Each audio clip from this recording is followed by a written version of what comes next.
This is A's Cast Live, your comprehensive look at the Oakland Athletics. And the pitch is swung on, hit the right field, hit deep. Whitefield going back at the track, over his head, and over the wall. Do you believe that? And 29 other MLB clubs. Ramirez with a drive to deep right, away back, goal! Shohei hits a bomb out there by the Rocks. And boy, oh boy, this third inning is now showtime. It is a Judgian blast. All rise. Here comes the judge. Join us as we take you inside the baseball universe, from humidors to spin rates to game-changing moments. We have you covered. Spend your afternoon with us next from the town, only on A's Cast Live. Here's Chris Townsend. I'm just going to let everybody know that today I'm going to act like I'm somewhere else.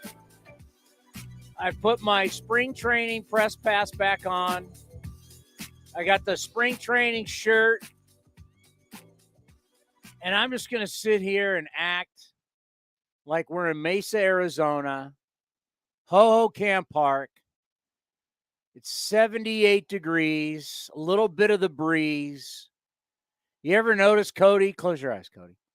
You ever notice, Cody, when you look out at Hohokam over the scoreboard, just how beautiful the sky is and the clouds that just come slowly rolling through the desert air and how beautiful it is, that backdrop? Can you see it?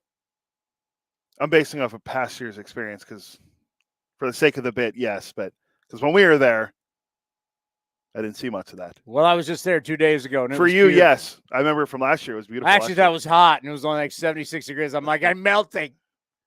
Can't you close your eyes? They were close. Close. Can't you just feel it? Can you feel the warmth? Can you feel the sun? Putting a cold beer in your hand, a hot dog, go down and get one of those special pretzels. Can you feel it? I do.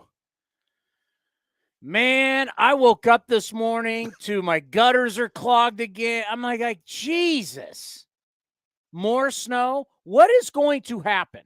I am not somebody that grew up around Tahoe or other places in the mountains. I'm a sea level guy. I've always lived around sea level. I've lived in San Jose since 1991. I grew up in San Diego, so I did not grow up in the snow. I did not grow up in the cold. I have not lived in the cold. But I have seen pictures of what the freeways look like. And it's literally walls of snow going up over 50 feet high. It's like you're going through caverns that have been cut out of like rock, but it's not rock, it's snow. Well, at some point, that's all going to melt. I hope somehow it ends up in reservoirs. Somehow. Or some rivers, something where people can use all of it. Because, man, I looked again, it's snowing again. And it's raining again. So that's why I'm all spring training today. I'll be wearing my press pass and acting like we're still in Mesa, Arizona. So hopefully, whether you're watching this live, listening to it live, or you're going to download it later or watch later, you'll understand we're trying to put you in a sunny mood. Just think 80 degrees. There is something special about the desert sky, especially in the late afternoon, the sunsets. They're just the colors. It's so red and orange and yellow. There is a lot of beauty there in the desert. And the great thing about us is when people ask us, how's Arizona? We go, great. I love Arizona. I'm never there in June, July, August, or September. I don't know what it's like when it's 110 every day. I just know when it's beautiful. When I'm there, it's beautiful. It's great. We were there for fantasy camp, and it was 75 degrees. Speaking of fantasy camp, you have it ready? Yeah, because it's going to start playing as soon as I add it, so you let me know. Yeah, we didn't realize yesterday. I'm like, why'd you play that? Folks, fantasy camp is a blast. We'll have Jesse Rogers on today from ESPN Chicago. So we'll talk national stuff. He's a national guy, and he will be our Chicago Cubs analyst today, as obviously he's boots on the ground there. We'll be talking about the Cubbies because they're actually interesting. They might be a little bit like your Oakland Athletics, better than people think.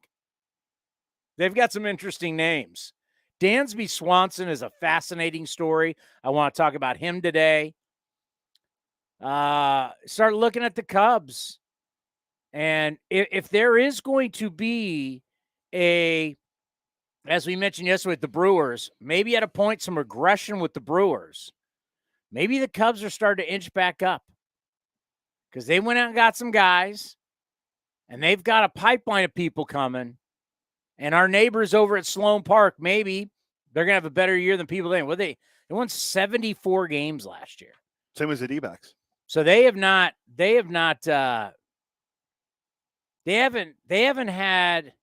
they've now had consecutive losing seasons for the first time since the last World Series rebuild in the early 2010. So we will talk some Cubbies with Jesse Rogers as we continue to preview the NL Central, and then the face of A's television, Glenn Kuiper, will be here.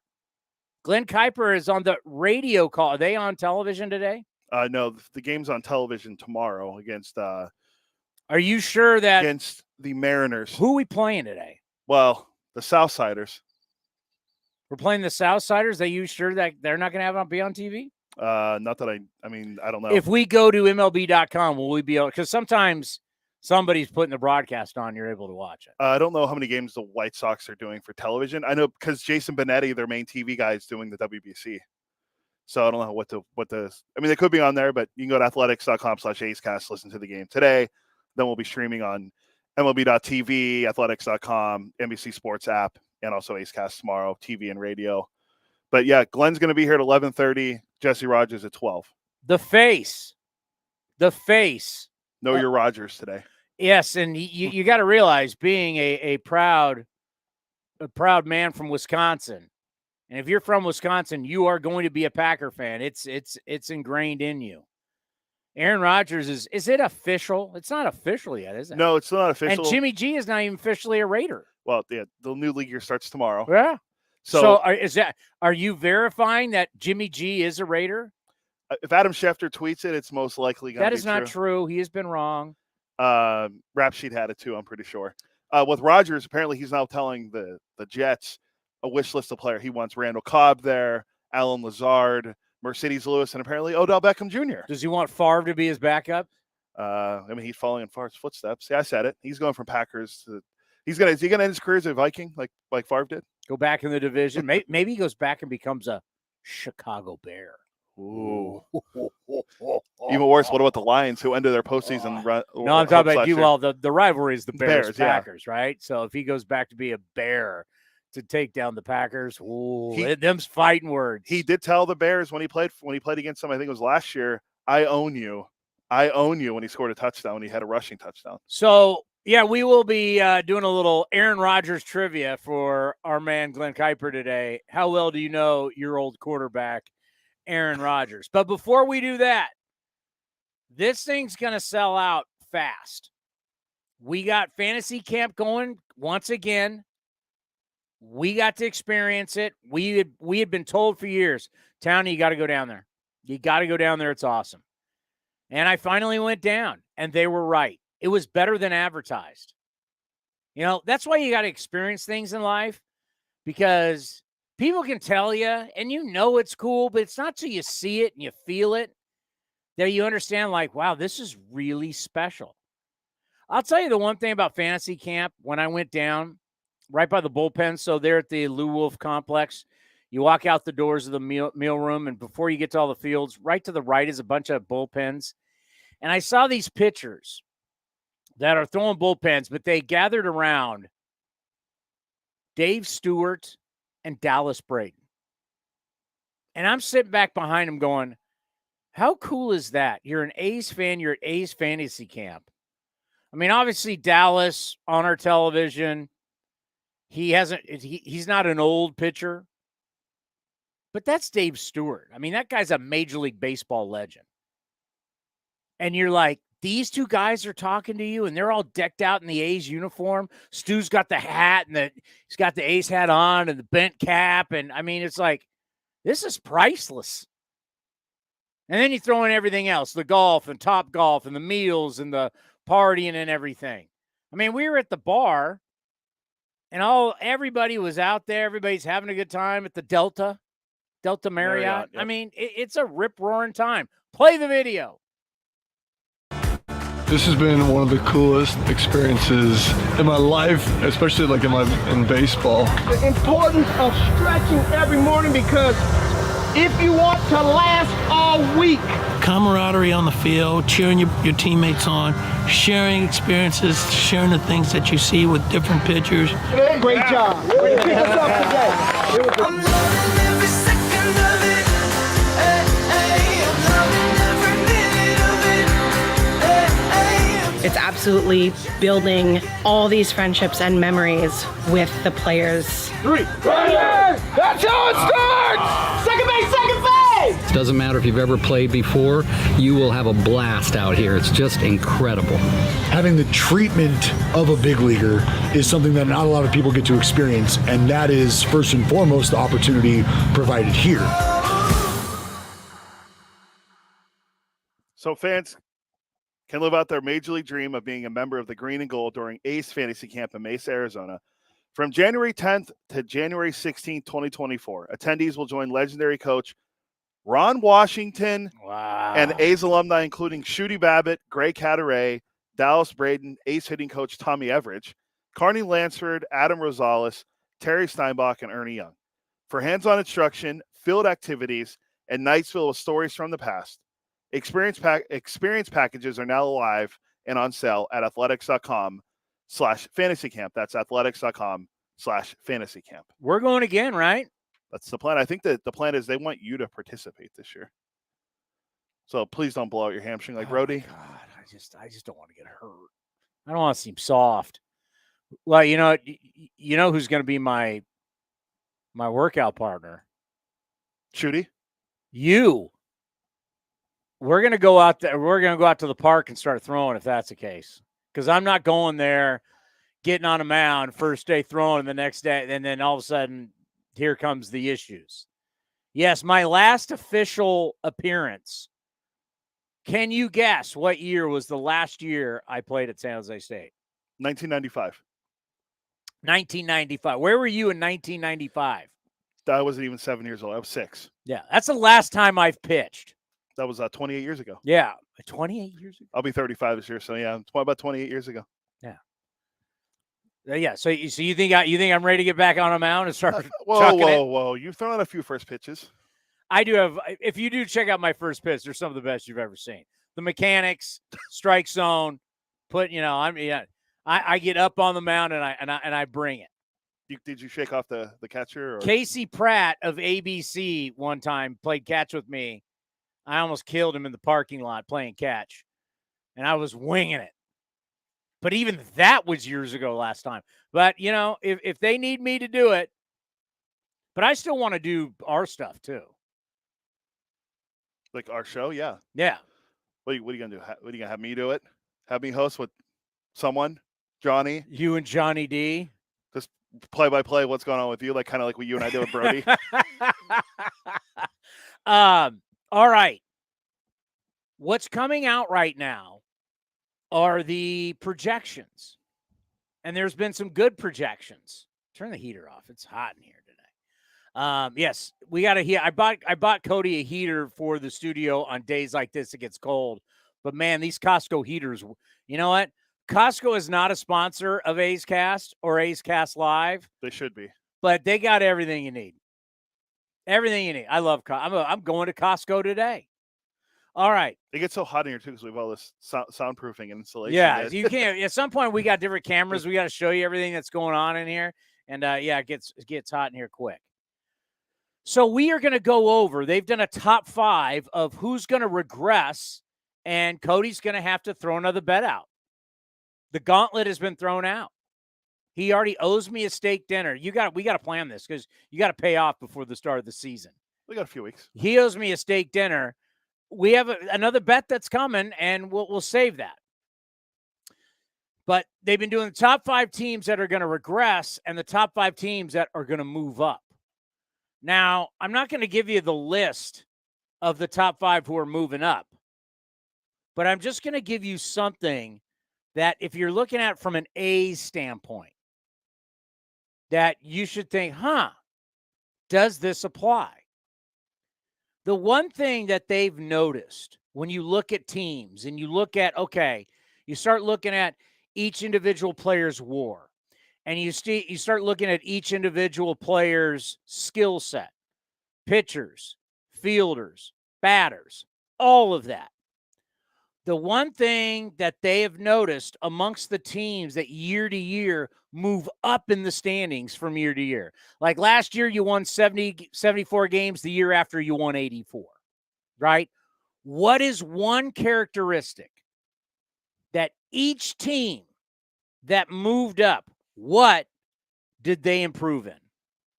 What was the thing that they got better at? And you can look, there's always outliers out there, right? There's always outliers.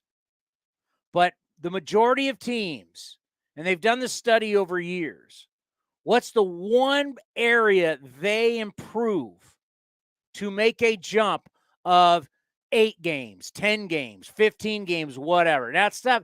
It's tough when you go from like in 1990 where the Braves and the Twins both finished in last place, and then the next year they're in the World Series against each other. Once again, those are outliers.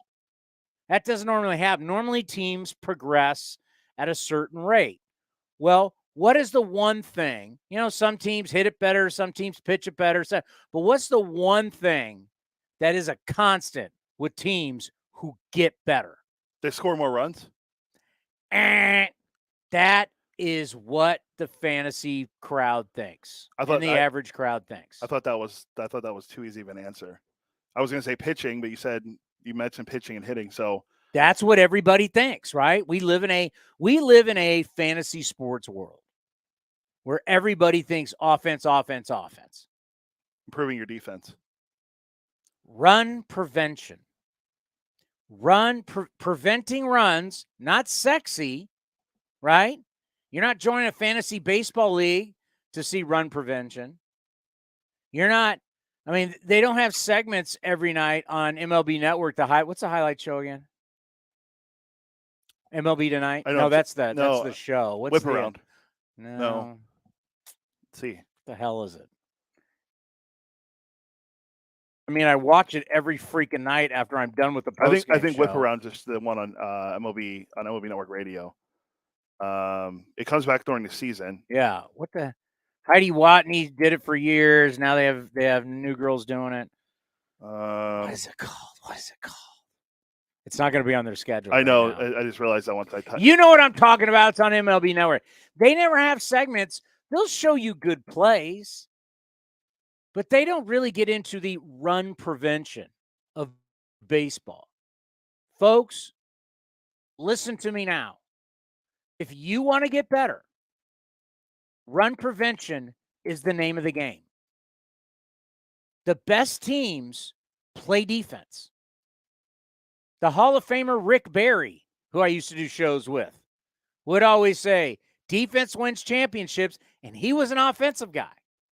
But everybody will tell you, and it doesn't matter what sport, you've got to get better defensively. Because if you're not good defensively, you will be exposed.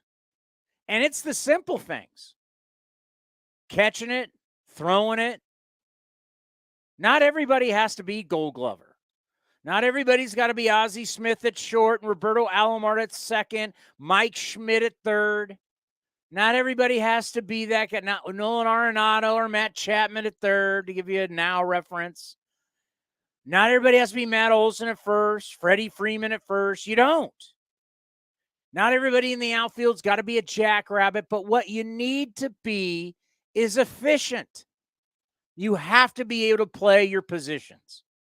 I know it's not sexy. I know you want the magic ointment. Oh, well, if we hit X amount of more home runs, and we had more extra base hits, and we walk more. Walk, walk, walk. It doesn't matter how you get on first base. Walk, walk, walk, walk.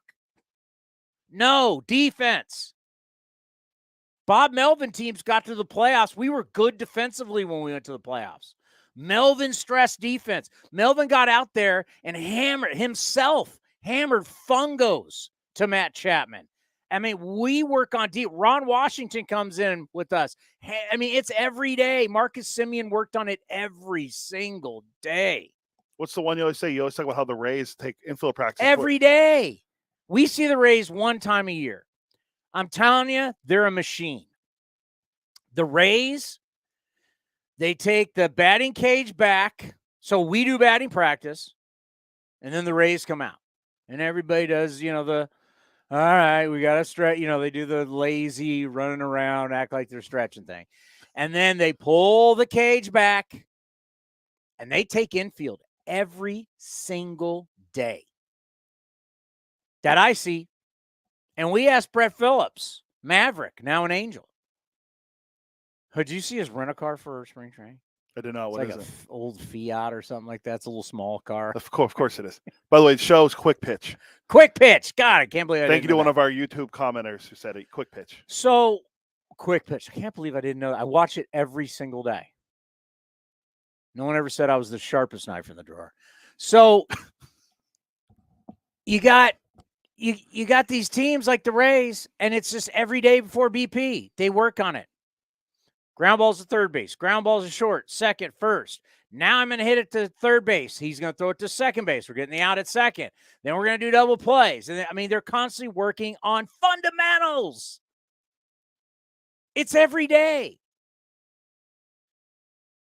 Who's that guy who's the Disney star that is now a boxer? Jake Paul, Luke Paul, something Paul. Jake Paul's the boxer. He had that song. His brother's the wrestler. It's every day, bro. It's every day, bro. You got to work on defense every single day. You want to be good, play defense. You want to get better this year, play defense. I still don't know. Maybe tomorrow I want to play fight numbers with numbers. Maybe that'll be a new segment here on A's Cast Live. Because people throw out some ridiculous stuff and you go, wait a minute. And then when you fight it, they have numbers to back it. Whenever you use numbers, you seem smarter than you are because you're using data. And we think smart. We are taught that smart people use data, right? Well, he's pulling out his computer and they've crunched these numbers. And when you use data, well, sometimes always the smart people are not that smart. You ever heard of Silicon Valley Bank? Yes. Yeah. Not smart people, not always the smartest. They always act like they're smart. And I don't give a crap if you went to Harvard. I don't get, because you know what? Just because you're book smart doesn't mean you're street smart. Doesn't mean you're business savvy. Doesn't. Some of the smartest people, some of the best business people of all time don't even have a college degree. All right. What school did Billy Bean graduate from? What was the high school he went to? That'd be Mount Carmel. Yeah. What college? None. Wait, the guy that changed the game didn't go to college, he didn't go to Harvard, didn't go to Yale, didn't go to Princeton, didn't go to Stanford. Could have went to Stanford, right? But he did not. Did he? No. I mean, look at the most intelligent people in the tech industry. What university did Bill Gates come from? Stanford. Steve Jobs. But Gates didn't graduate. That's what I mean. He was there for like a year or something like that, and then they were in their garage. Zuckerberg dropped out of college too. Now, they're the outliers. We're talking about the smartest people, right? Elon Musk. We're talking about some bright dudes. But I'm saying, just because these guys, pull the curtain back. We've had some fancy degree people that didn't work in our organization. They're no longer with us. So, but here's the deal. Get better on defense. You got to be able to pick the ball up and throw the ball. You got to catch it and throw it. We make the game so complicated. See this? Cherish it. Protect it. You got to protect the certain elements of the game. You hear me say take 90 feet, own 90 feet from a base running standpoint. You have to protect this. Bill Romanowski, my old partner, Raiders, would say, Tony, After every single game, there's one thing I check that's going to tell you the majority of the time who won the football game. You know what that is, Townie? Okay? Turnovers. Who won the turnover bar? Townie, check the box. You know. Yes, I know how. Yes. And he'd be intense and the veins are coming out. Romanowski said it. The man's won 4 Super Bowls, played in 5 Super Bowls. He would say, he would say 2 things. Tell me how your quarterback played and tell me who won the turnover battle. And he goes, hey, I played with Montana. I played with John Elway. We won a lot of games. Rich Gannon. You got to get quarterback and you don't turn the ball over, you win in the NFL. It's that simple. Well, turnovers in football, that's errors in baseball. That's bad decisions in baseball. That's throwing to the wrong base. That's not getting the lead out. And now that we can't shift and protect bad defensive players, now you got to have slick field and infielders. And you know what? We're now going to look and say, hey, this guy's hitting 220. I don't care. He can pick it at short and play, or he can play second base. You need center field. You've got to be able to play defense. And the numbers project it out. How do teams get better? I have the article in front of me. I have the data in front of me. But tomorrow, maybe we'll do it. The numbers fight numbers.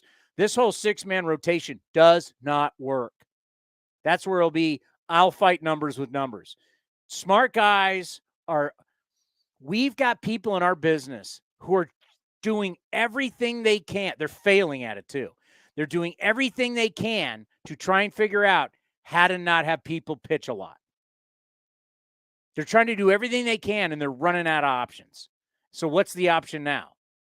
6-man rotations. They're so desperate that they're adding 4-man rotation, 5-man rotation, now 6-man rotation. But baseball keeps fighting back. Baseball said, you can only have so many pitchers on the roster. I mean, seriously, a 26-man roster, can you imagine?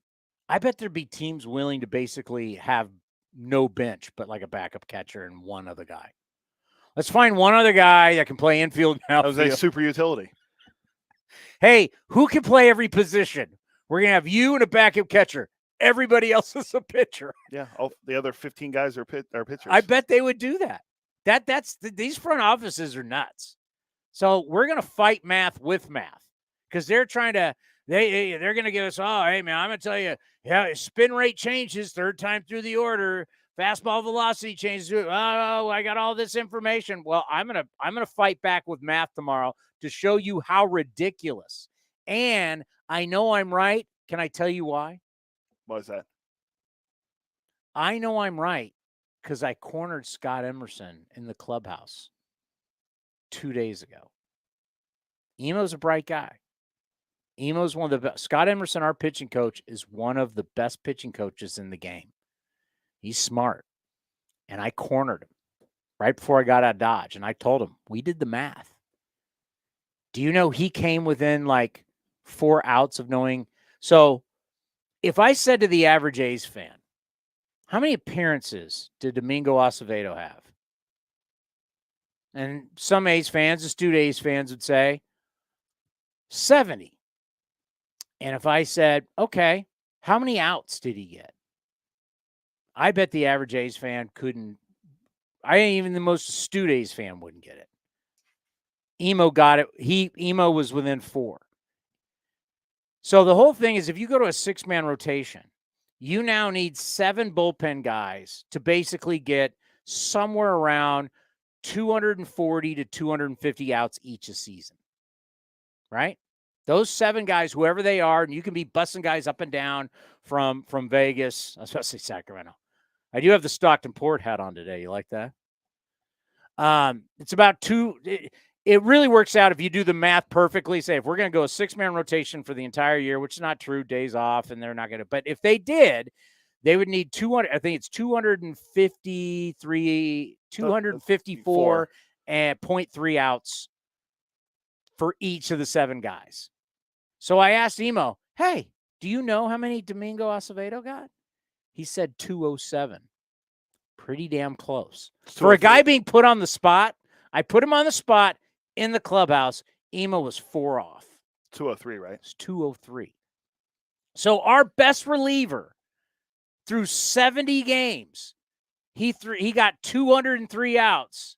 He's literally over 40 outs short of what we're going to need from 7 guys if you go to a 6-man rotation. The math just doesn't add up. But the one thing that does is defense. Got an article here. You play defense, you get better on defense. The name of the game, we think it's offense. We have home runs. We got a home run. The name of the game is run prevention.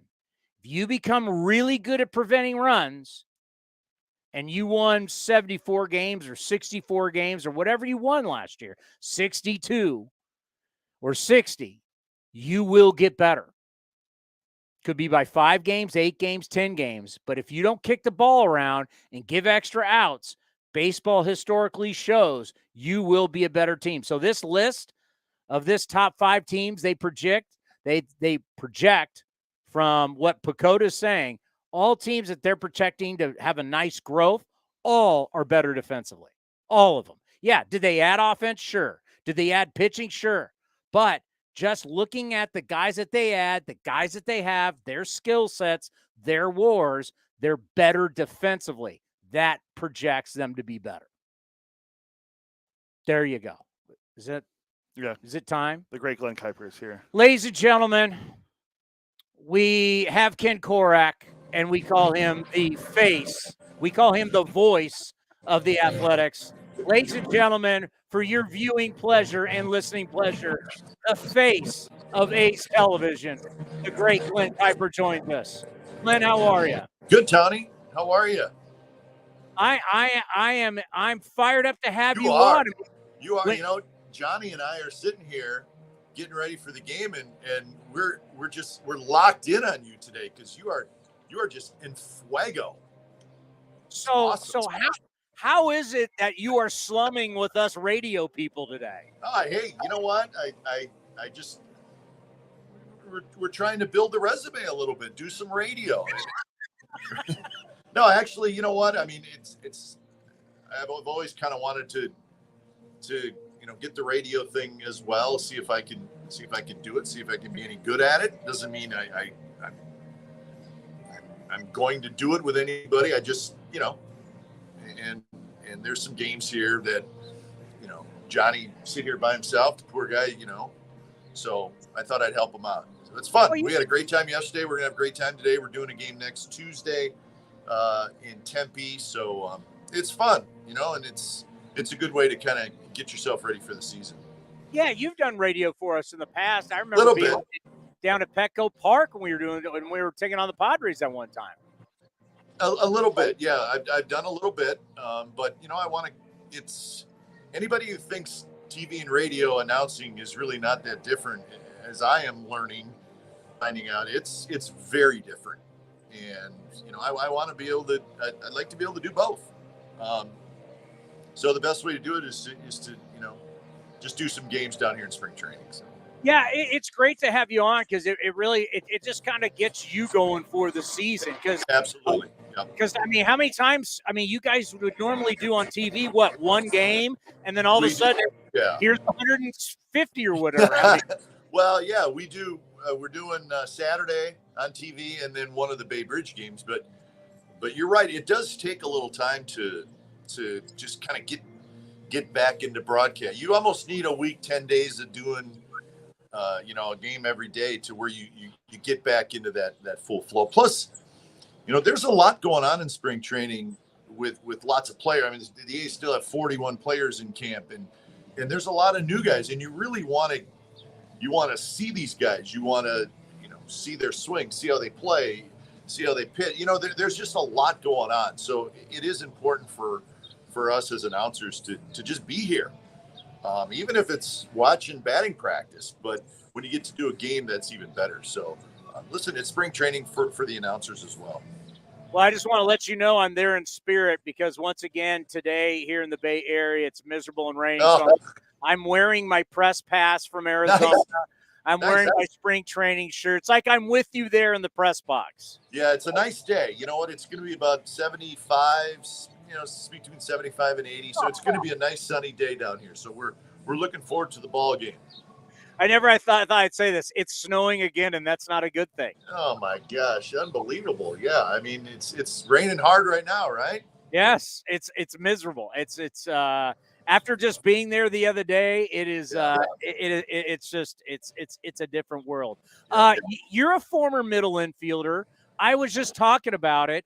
I got these notes that show that teams that get better, we want to talk home runs and we want to talk about all this fantasy stuff, but the teams that get better, there's one constant.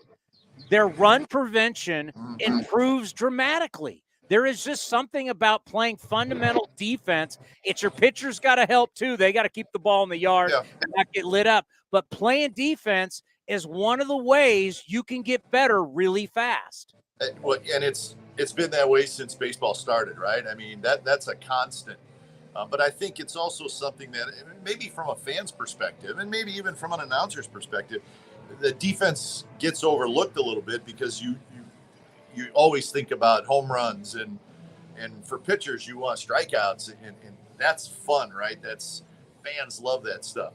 But when you get right down to it and you dig in a little bit, run prevention, it may be the most important thing, right? Because you can have a good offense, but if you got a leaky defense, where does that put you? Kind of right back to 500. So, I mean, and there's a lot of different things that go into run prevention, right? It's not just fielding and throwing. There's where you putting your guys, and now with the shift gone, and are the pitchers pitching, to location. So there's a lot of little things that go into it, but absolutely, it's something that I almost wish we would try to talk more about because it is so important, but it just does sort of get overlooked in the game of baseball because baseball is so statistic related, and most of those statistics are offensive statistics. You just don't see a lot of defensive statistics. Yeah, I mean, have you ever broadcasted or played on a team that won and was bad defensively? It's very hard. Yeah, I agree. It's just it will catch up with you at some point.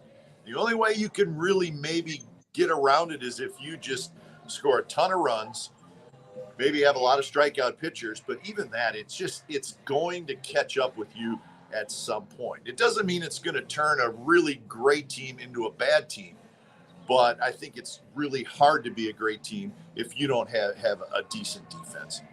One of the interesting stories really happening right now, and it's not one that's going to get headlines. It's not going to end up on MLB.com on players to watch or anything, but it's just what's happened with Kevin Smith, right? He comes over in the trade, gets hurt, doesn't play well, goes back down to AAA, continues to play awful. I mean, Fran Reardon's manager told us, yeah, he was brutal, but all of a sudden at the end of the year, he caught fire, and it was like he was Barry Bonds or Babe Ruth. I mean, he's hitting a home run every single day. He was red hot. So you're like, okay, what is it? Well, he comes to spring training. He continues to be red hot.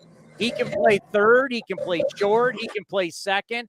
It's a dilemma for the A's, but it's a good one to have, right? That you have this guy. Yeah, could you send him back? I don't know what his options are. Look it up, Cody. But right now, the way he's playing, he's really forcing the front office's hand. Yeah, I think that's a good point. And even today, Townie, he's playing shortstop, starting at shortstop. So there may be something to that. And I'm not saying, hey, Kevin Smith's going to become our everyday shortstop, but, we know the Nick Allen situation. Great defense. Is he going to hit enough? That's the question with Nick Allen. Nobody's dismissing that. Could Aledmys Diaz play short? How often could he play short? Is he an everyday shortstop? Probably not. He can certainly fill in there. Maybe there's a spot there for Kevin Smith, right? Maybe you want a right-handed hitter over at third with Jace Peterson, right? Who's a left-handed hitter. So maybe there is an opening for Kevin Smith. So this 2 weeks is going to be huge. And for Kevin Smith, every at-bat, every inning is going to be important for him. But I do think there could be the door could be cracked open a little bit for Kevin Smith in the next 2 weeks.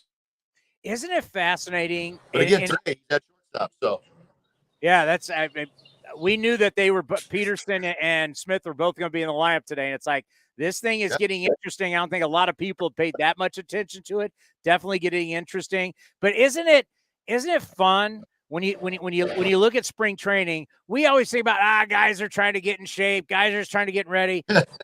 On certain teams, every single outing for a pitcher, every single at bat, you're fighting for your career.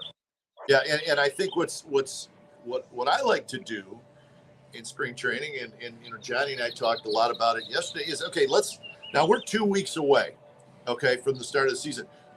Let's look at the battles that are out there for the A's. And we talked about center field yesterday with Ruiz and Pache. Pache's playing today. That's very interesting right there, because we know what Ruiz can do with the speed. Is he going to hit enough? A big part of a big trade, that's important. Pache doesn't have options left, so center field, who's the fifth starter? We saw Muller yesterday pitch pretty well and stretch out into 60 pitches.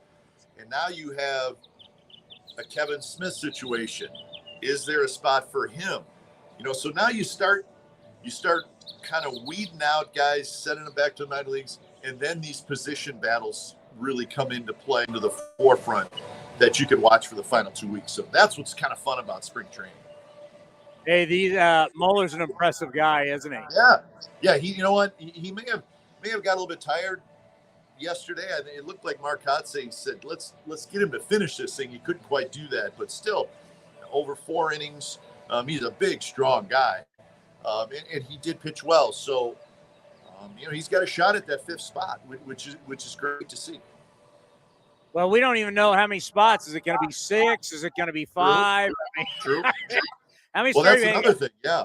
I mean, we don't know. You're right. Adam Oller has pitched great, right? So he's sort of, I don't want to say come out of nowhere, but he struggled last year. He's looked pretty good. Muller's looked good. Waldachuk has not looked good. Sears has looked good. So now you got this group, and is it possible that you're going to keep a long guy somewhere? Is that a long guy that can make a start if you need? Yeah, certainly. Is there 2 long guys in your, there's so many different ways to look at it, but the back end of the rotation, 5th guy and maybe even a 6th guy, that's something to really watch closely in these final 2 weeks. And think about what you're saying about Adam Oller. If I take you back to last year, right, and we're watching you on NBC Sports California, those were some rough outings, and you were like, wow, this guy can't pitch at this level. We talked to him this spring where he talked about how Stephen Vogt took him under his wing, about how to be a pro, how to learn how to pitch, how to do scouting reports, how to harness your stuff versus the scouting reports to get guys out. And he flipped the switch last year. But just go back to what you saw last year and what you're seeing now. Sure, absolutely. So you stay with the guy, even though, you're thinking, man, I don't know, is the stuff there? Is the stuff there to be a starter? Can you get through a lineup 3 times? But he looked a little bit better at the end, and he certainly has looked better, this spring. So there's probably a spot there for Oller, whether it be long reliever, that type of thing. But it's nice to see a guy take his lumps, but then learn from it, listen to a veteran, and then apply what he has seen and learned or heard, and then make it work. And that's kind of what we're seeing from Oller. Now, we need to see him a couple more times to see if this is the real thing. But it is good to see. And listen, 13 pitchers, and throughout the course of a year, how many do you need? 20, 25, right? I mean, so anybody throwing well has got a chance to stick on this roster. I mean, at some point, we might need you and Johnny to come out and throw some innings. Well, yeah, you know what? I don't know that I would go with Johnny right now. I've seen a couple of his bullpens, Townie. Yeah. The stuff has not been good. Okay, tell him be ready by September. Yeah, 78 miles per hour, middle of the zone. It's not going to get it done, and that's where he's at right now. He's just not there right now. It's early in spring. It's early, but it gets late in a hurry for Johnny. You know how that goes.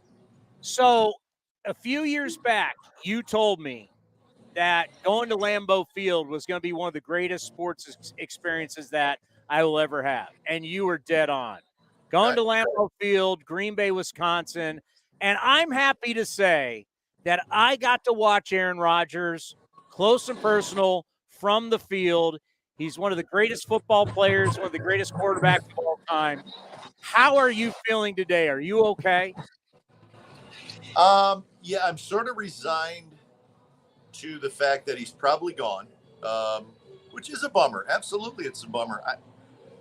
If you were born within the state of Wisconsin's boundaries, you are a Packer fan. You have to be. Just don't. Yeah, you don't. It's not going to change as you grow older. So that's why my loyalty is there. But yeah, I'm sort of resigned to it. I don't like it, but I think maybe it's time.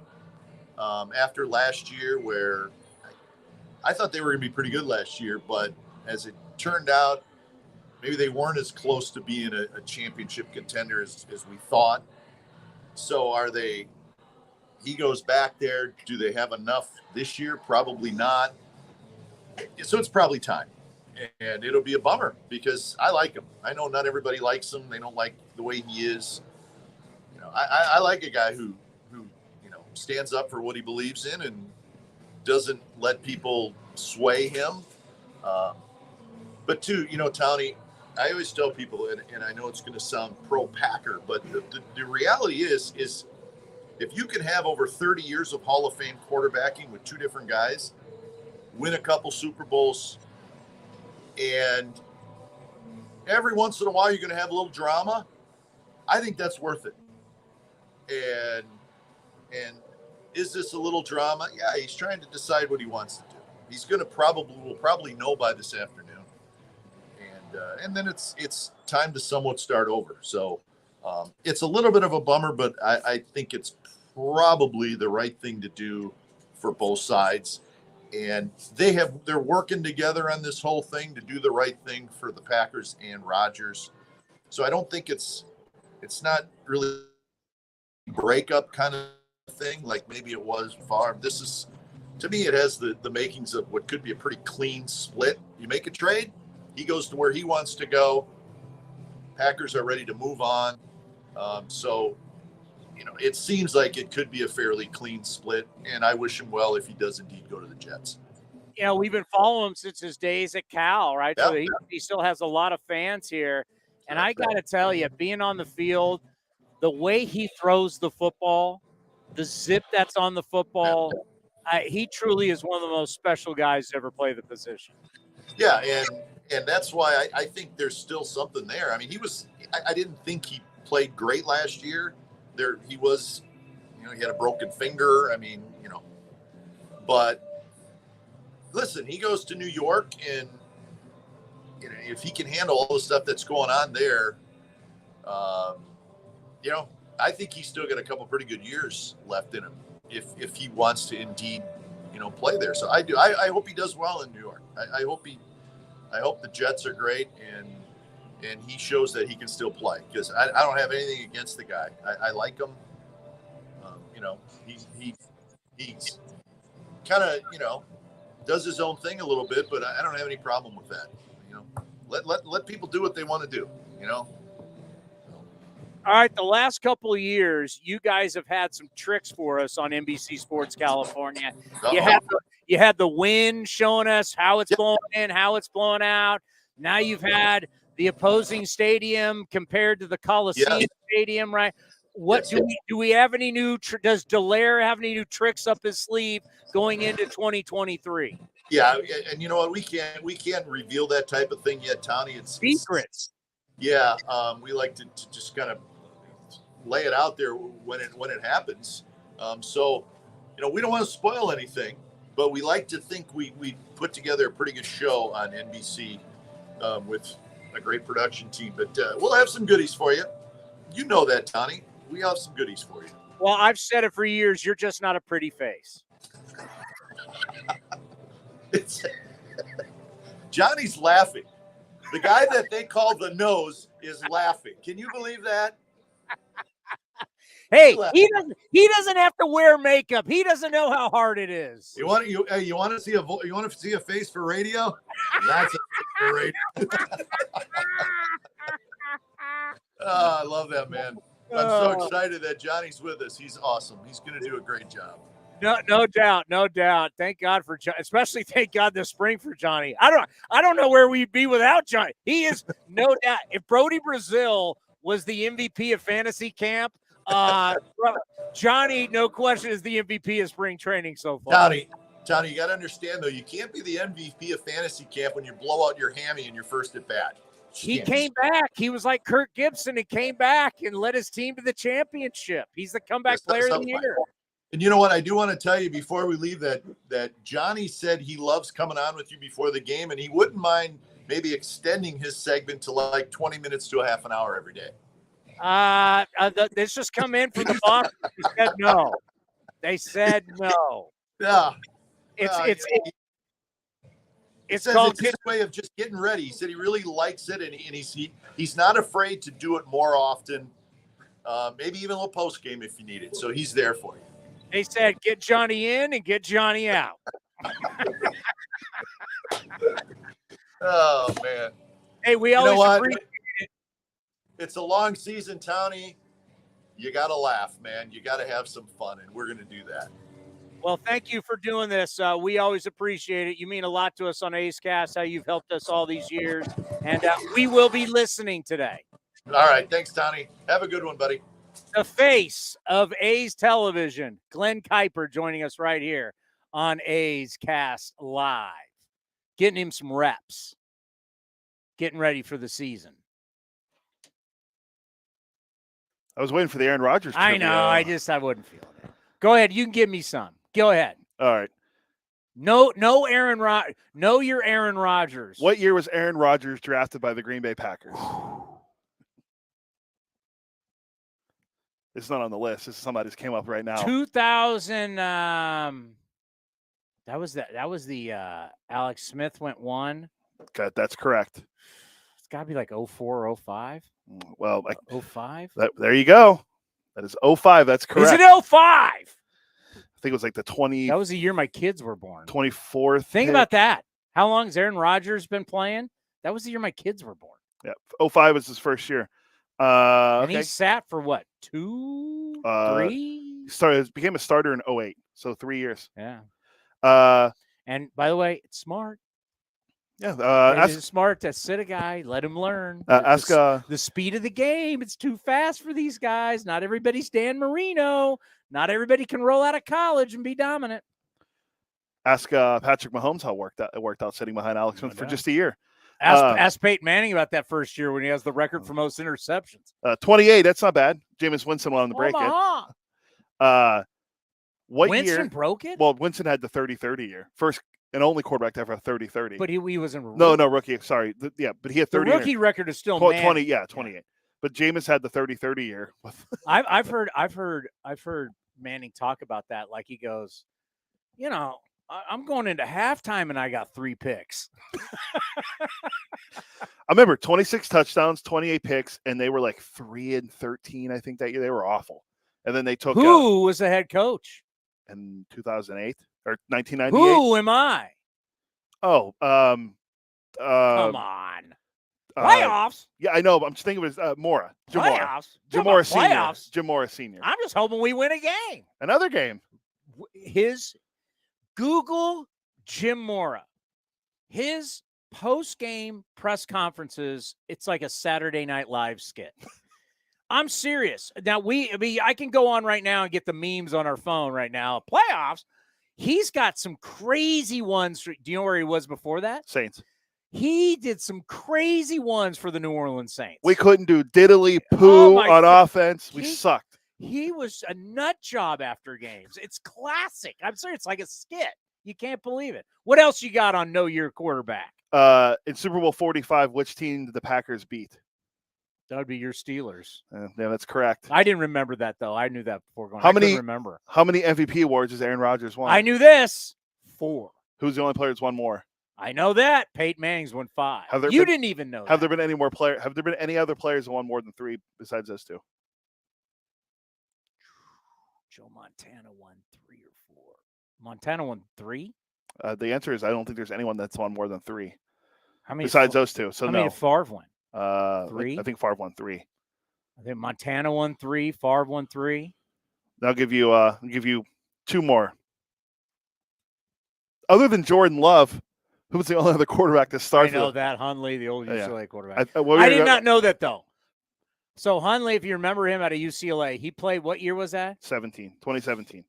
I mean, Brett Favre was there Brett Favre was the Iron Man. Yeah. He played in the most consecutive games, right? Yeah. Still to this day. Yep. And who did he beat? Ooh. See, Cody, you take Cody's computer away, and it's like Superman's cape. Whoosh.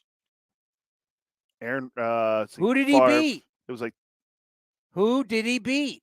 I'm trying to think. Who am I? It had to be a long-term quarterback. I know Eli Manning's second now, I think. Manning ended up passing this guy also. And then they benched him for Phil Simms.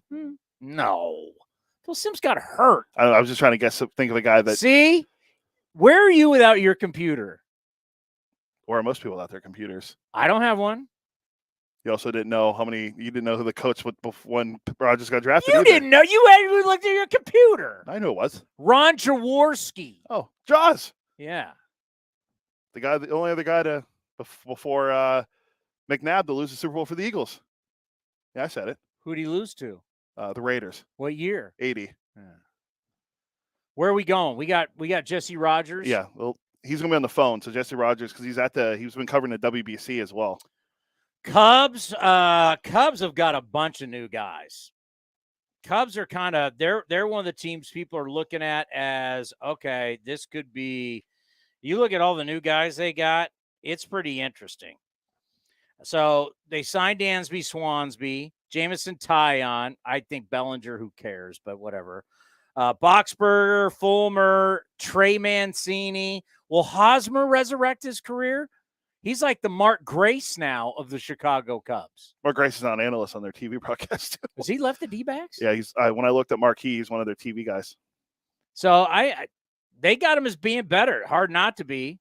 And plus, they won 74 games last year, but the Cubs. I'm hoping that they're Seiya Suzuki. Jed Hoyer still their guy yeah, there? He's their GM, yeah. Or president of baseball ops, whatever his title is. I hope Seiya Suzuki stays. He's a left oblique strain right now, but he's the guy here for them. I got some stuff on Dansby Swansby that you just go. Swanson. Dansby Swanson. Swansby. I got some stuff on him. It's hard to believe he didn't resign in Atlanta. I mean, if I could get to it, how much time we got? 3. All right. If I told you this, so he signed for $177 million, right? Yeah.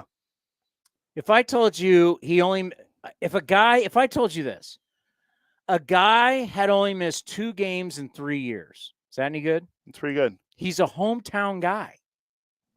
Then played at Vandy also. What? I'm saying he played college. That's in Tennessee. I know, but it's close to Atlanta. A couple hours. All right. Earned his first All-Star berth, won a Gold Glove, hit 25 jacks, drove in 96 runs, and he helped lead Atlanta, as they say he's one of the leaders, to their 5th consecutive division title. How do you not sign that guy? Because they're banking on Vaughn Grisham to be the guy. I mean, local guy, doesn't miss games, and he's a player. Once traded for Shelby Miller. He was a top pick in the draft, and a year later he was traded.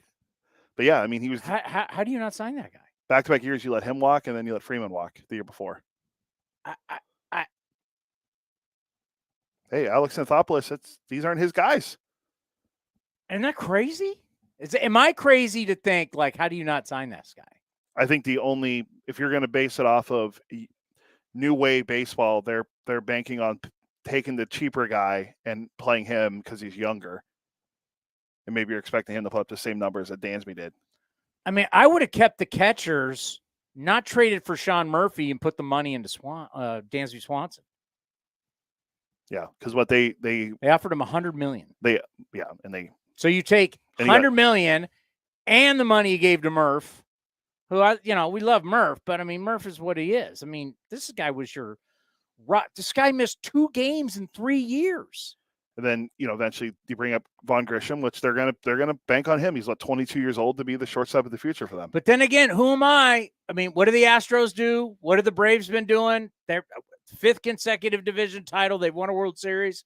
These teams are not being bullied into signing people. That's the bottom line. Look at all the talent that they've let go. Look at all the talent that the Astros have let go. I mean, that's smart. It's shrewd business. Very shrewd. Coming up next, we're talking Windy City baseball. We're not going to the south side. We're going to the east side. It's that time of the year. Single game ticket. Sorry. Wow, I was trying to do a fun. No, yeah, we are going to we're not going to the south side. What side are we going to? North side. We got to ask them. Okay, I've been to Chicago. I multiple times. I've always hung out on the north side. But what's the west side? Isn't that the lake? I've never been to Chicago, so I don't know. I just know that the south side's White Sox and north side's the Cubs, and I couldn't tell you what side the Bulls play on. They'd be north. I think that the Soldier Field would be north side. And then was that where the Bulls are too? They all around the same area? I believe so. There's the old Joe Louis Arena. That was on the north side. We head to the Windy City next. That's Detroit. And what was the Bulls' old stadium? Wasn't it Allstate? No. Back in the day. Oh, it was the Rosemont? Where did Jordan play? Well, I'll look it up during the break. We head to Chicago next, right here on A's Cast Live. Unbeatable mileage from Chevron with Techron unlocks all kinds of unbeatable trips. Like to family dinner the next town over. Or to a family wedding the next town over. Or even to a family reunion over the river and through the woods at Grandma's house. Any drive is worth it to see Grandma. Especially when you can stop along the way for unbeatable cleaning power from Chevron with Techron. Your engine will be thanking you for making the trip. Download the Chevron app now and find unbeatable mileage near you. This is Chris Townsend, and if you're looking for a great place to eat and watch games, go see my friends at the Chicken Pie Shop at Walnut Creek. The Chicken Pie Shop is one of the hottest restaurants in Walnut Creek. You're not going to find a better menu, and come try their world-famous chicken pie that has been served in Southern California for 86 years. Spacious indoor and outdoor dining, perfect for your next private party or corporate event. Don't forget free parking. For more information, go to chickenpieshopwc.com. That's chickenpieshopwc.com. It's that time of the year. Single game tickets are now on sale for the 2023 season. Don't miss out on securing your tickets for some of the biggest matchups, fireworks, drone shows, giveaways, and more. Visit athletics.com/tickets to get yours now. That's athletics.com/tickets.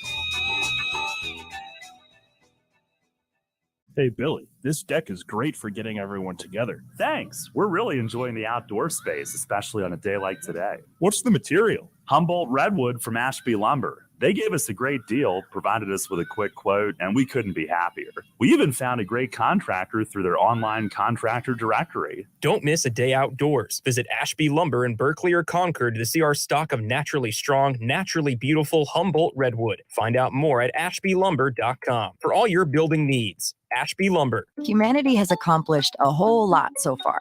We created penicillin, the automobile, and the internet, not to mention drones, duct tape, and the hot dog. It's all thanks to the power of human connections. And Ring Central's here to make that even easier, more seamlessly and securely, on a platform built to grow your business. Say hello to a whole new way to say hello. Visit ringcentral.com and say hello to possibilities. Ring Central. Message, video, phone, together. If you're looking for a new mattress, Nest Bedding has you covered. Sleep on the same mattress Hall of Famer Ricky Henderson sleeps on. Nest Bedding is the #1 brand of online mattresses and the Bay Area's favorite mattress store. Take home the Easy Breather pillow. The New York Times calls it their #1 pick. You can navigate their easy-to-use website, nestbedding.com. That's nestbedding.com. Green and Gold fans, use the coupon code Oakland and you get 10% off your entire order. Nest Bedding, love where you sleep. A's Cast Live continues from the town. Here's Chris Townsend. All right, we've just been doing a little geography here. So the East, and we always joke because ad nauseum, I mean, it's ad nauseum when you play the White Sox, all you hear is South Side, South Side, South Side. It's like, okay, we get it. So we always joke, where are they? Where are the White Sox?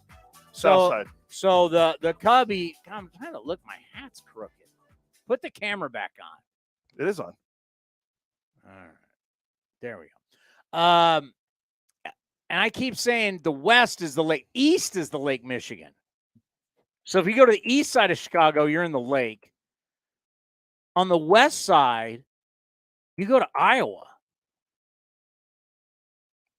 Cubs AAA Park's there. I believe it's AAA. I mean, there is nothing west of Chicago, by the way. It's just small towns. I believe Jesse's here now, too. That's why Notre Dame is so close, and why Notre Dame's not that far from Lake Michigan. That's why it's so freaking cold. Do we have Jesse? Jesse, welcome back to A's Cast Live. How are you?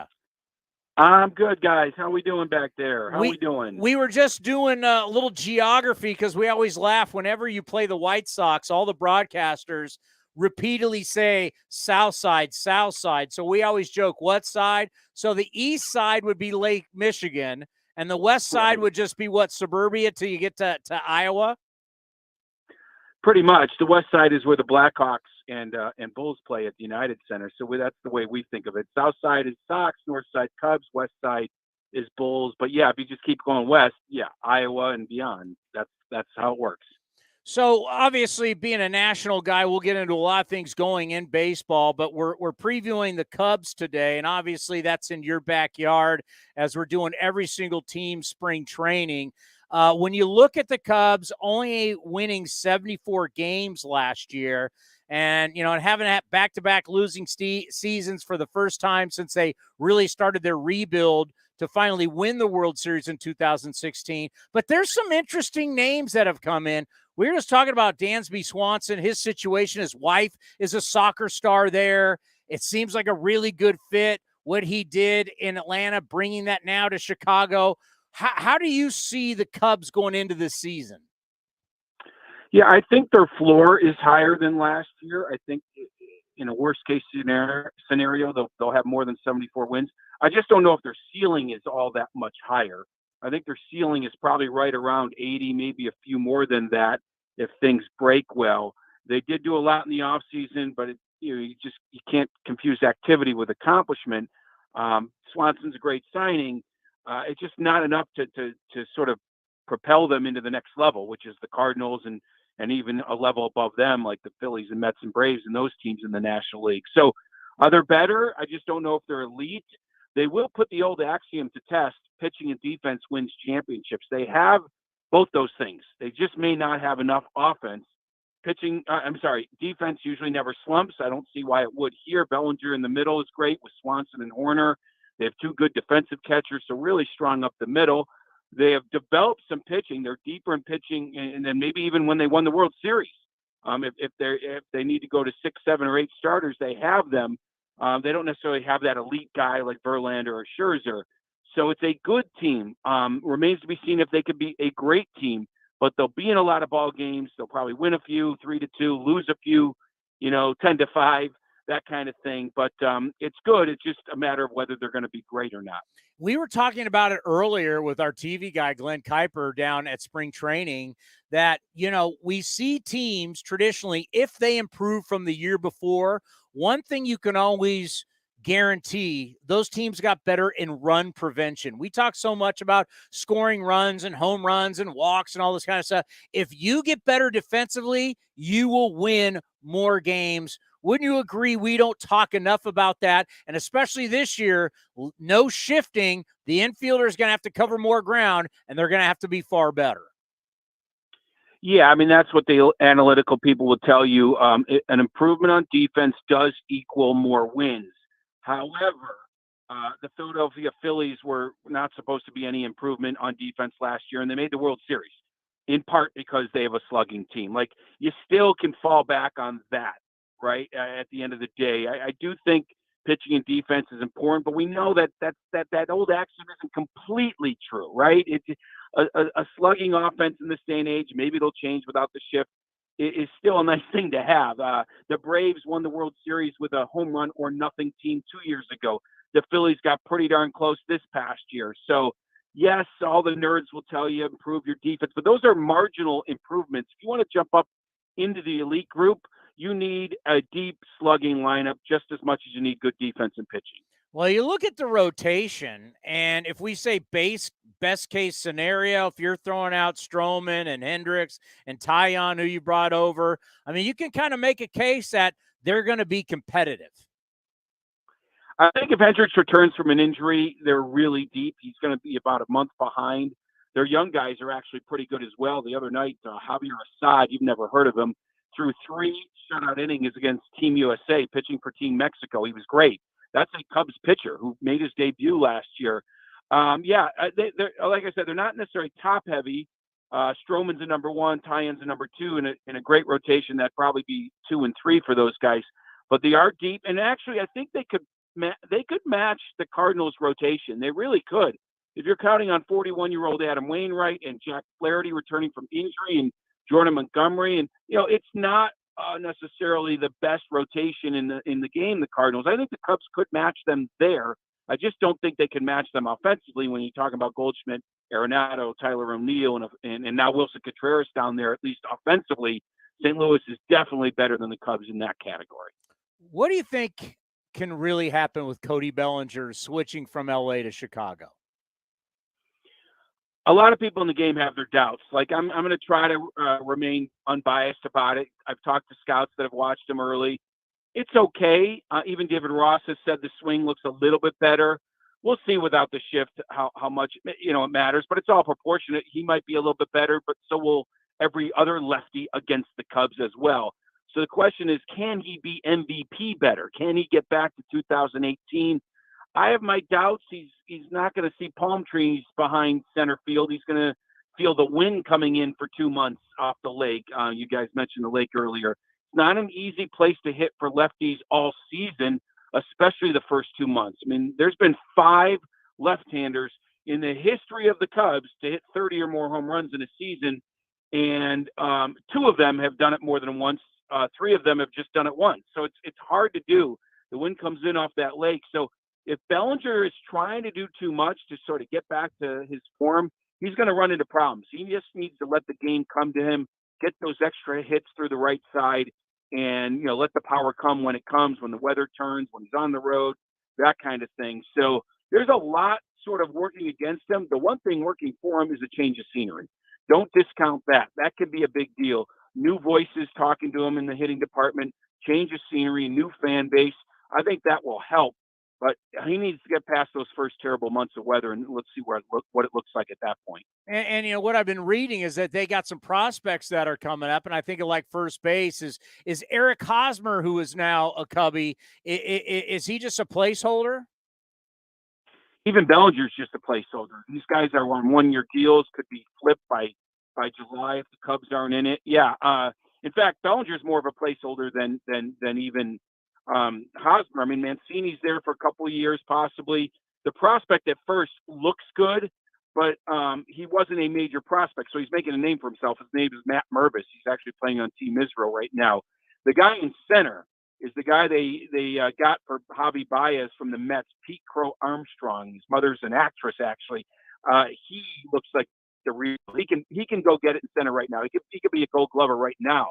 They're going to give him a year at AAA still to get his bat there. That's the real deal. In center, they have kind of a prospect in left if Happ leaves. And I say kind of just because he's had some injuries, Brennan Davis. Mervis is going to get his chance at first base. He looks and acts and hits like Anthony Rizzo, but still AAA level. He was a non-draftee in 2020 when they only had 5 rounds. So he's kind of come out of nowhere. So there's a good prospect base. We'll see if it's almost like their pitching staff right now. It's not top heavy. It's deeper than they've had, but if there's a star in that group, it's Pete Crow Armstrong in center field. Would you bet that the Cubs could win 80 games or more? Oh, I'd bet on that. Sure. I'd bet on that. I mean, if you raised it to 85, I would probably not bet on that. I would not bet on that. I mean, it's a tight win. Vegas has them at 78, I believe. Cub fans are all hammering the over on that. I'd probably take the over, but with your guys' money, not my own. Like, I think it's going to be tight. It's going to be right around 80. I think playing more games outside their division hurts them more than helps them. There's a real divide among elite teams here, and the Cubs are kind of one of the few teams in the middle. I think the Diamondbacks are in that group. The Giants may be in that group, but there's a lot of haves and have-nots. And right now, until further notice, the Chicago Cubs are in the have-nots category until they prove differently. And they might. Pitching and defense might win them a lot of games. We'll see. I mean, baseball has a saying like that for a certain reason. But let's see what it looks like over 162. That's my concern about both trying to win with pitching and defense. It's hard to do that over 162. Let's put your national hat on. And speaking of the haves and have-nots, you've got 11 teams spending under $100 million. You've got 11 teams. If you're down at the winter meetings, you're down at spring training, you're talking to people from organizations. That's a good percentage of your sport that the owners are not happy with. It. They agreed to the new deal, but a lot of the bottom feeders, and we're one of them, they're not happy, and they're not spending money. Like I said, 11 of your teams are under $100 million. Just when you hear that and what you're hearing, where are we right now with a lot of these teams are like, you know what? We probably could spend a lot more money, but we're not. Well, I feel very little sorrow for those owners. They voted in that deal, I believe, unanimously, even though there were a lot of complaints about that CBT going up without necessarily a floor. There is revenue sharing going on, so you can't complain too much about that. But let's face it, there's a lot of unknown facts on the books of all these teams, who's making money, who's not. But I'll say this about owners, right? And again, some of this is addressed through revenue sharing, but I think this is factual. The New York market makes more money for the Yankees than the Oakland market. I mean, that's factual. So There is a disparity in revenues, but that should be addressed through revenue sharing. It still doesn't address the disparity though in payrolls. It's just ridiculous to have a team at 90 million, 80 million, 70 million, and another team at 300 million. The NFL exists because they don't do that. The Green Bay Packers can be competitive simply because the system allows for them to do that. So I don't feel sorry for the owners, but I do think the system needs overhauling. I think Rob Manfred, kind of is in a pickle here because of the Padres. The Padres are spending despite being a small market, and instead of applauding them, the league is saying it's not sustainable. Don't look at the Padres as the blueprint. Well, I think fans of the A's or the Pirates should look at the Padres as a blueprint. Motivated owners will spend money to make money. And then here's the ultimate question. Here is the $1 million question. At the end of this year, however far the Padres go, will they make money or lose money? And I don't know if we're ever going to get the real answer because we never get to see their books. But it's a real question. Does spending a ton in payroll and selling out your season ticket fan base and going to the postseason, inherently that should make them money, even though they're the 26th market?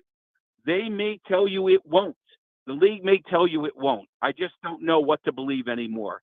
And the San Diego Padres are the poster child for all this thing because it's really the first small market team to spend like a drunken sailor. All right, let's end on this. We know you only have so much time. WBC, do you like it?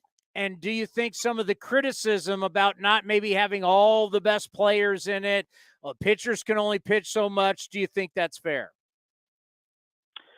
I don't love it. I don't like anything that involves I have to talk to my parent club before I can do this or do that. And I've heard manager Mark DeRosa say that we need to talk to their parent club. I mean, it's like literally like talking to the Little League parents. Hey, can I pitch Johnny another day in a row here? I guess there's no perfect answer.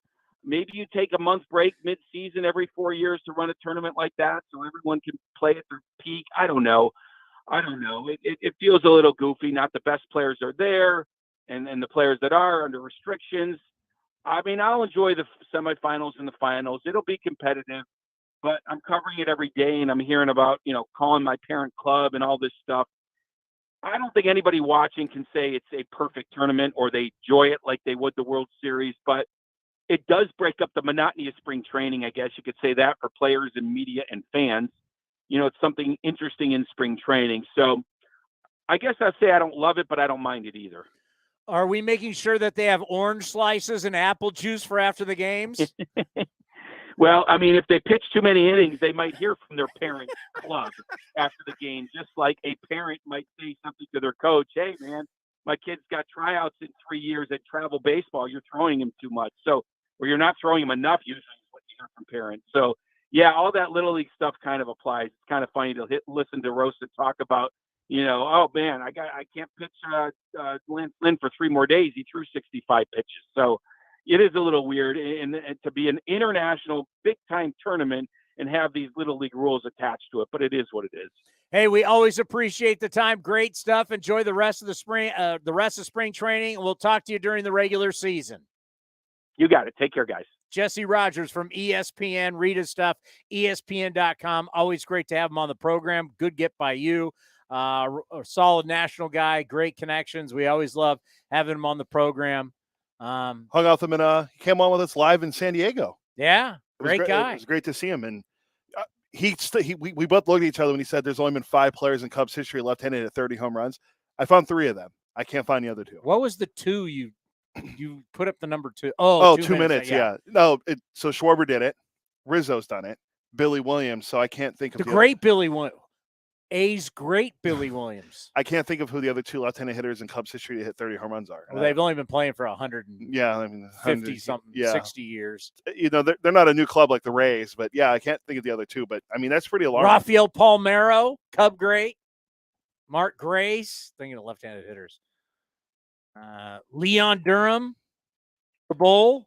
Let's see. Mark Grace, his career high in home runs. 30, no way. His career high in home runs was. Look at Leon Durham. 17 was his career high. Leon Durham. You even know who Leon Durham is? Never heard the name. He was their big first baseman in the 80s. No. The career high was 27. You said one other one. Andre Dawson. The Hawk was right-handed. Ryan Sandberg. I looked up Hack Wilson. I couldn't remember if he was right or left-handed. He was right-handed.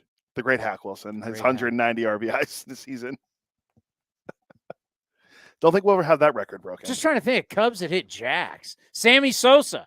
God, what power hitters have they had? Ernie Banks. Yeah. They have a ton of. You know what? Cubs may not have a whole lot of left-handed power, but they got tons. Ron Santo. They had Dave Kingman. Kingman hit like 46 for that. He's great. They've had tons of right-handed hitters hit bombs. God, what? This is really, really like what? Yeah, best left. Do we have any Cubs historians? Do we know? I don't want to feel like looking at the best 25 sluggers in Cubs history. Well, you're going to get your answer there. That is a great question. Who are the 5 Cubs that hit 30 bombs? What is Jim Hickman? It doesn't tell you what he bats. But okay, let's see. Wait a minute. Go up. There's Leon Durham. Go up. Did it just say 32 home runs? He hit 1970. There you go. The great Jim Hickman. But it doesn't say if he's left-handed or not. It's just that. I thought you were doing left-handed hitters. It was just I did, but it just had the top. It just had the top 25. Right, we're done. I'm done with that. If you cannot produce that for me, you're putting in Jeff. It was Jim. Jim Hickman.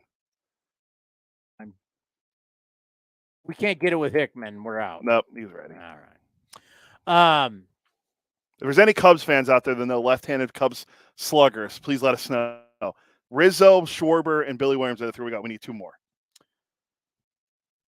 This WBC thing. I remember because I tape the morning show, and I'm kind of forgetting the name of the morning. What do they call the morning show on on MLB Network? Yeah, Hot Stove. No, that's Hot Stove's off season. What do they call it during the regulars? Whatever. MLB Central. Yeah, so I tape it every morning just to go through because I work late, right? So I'll watch the post game show. The wind's pretty wicked out there.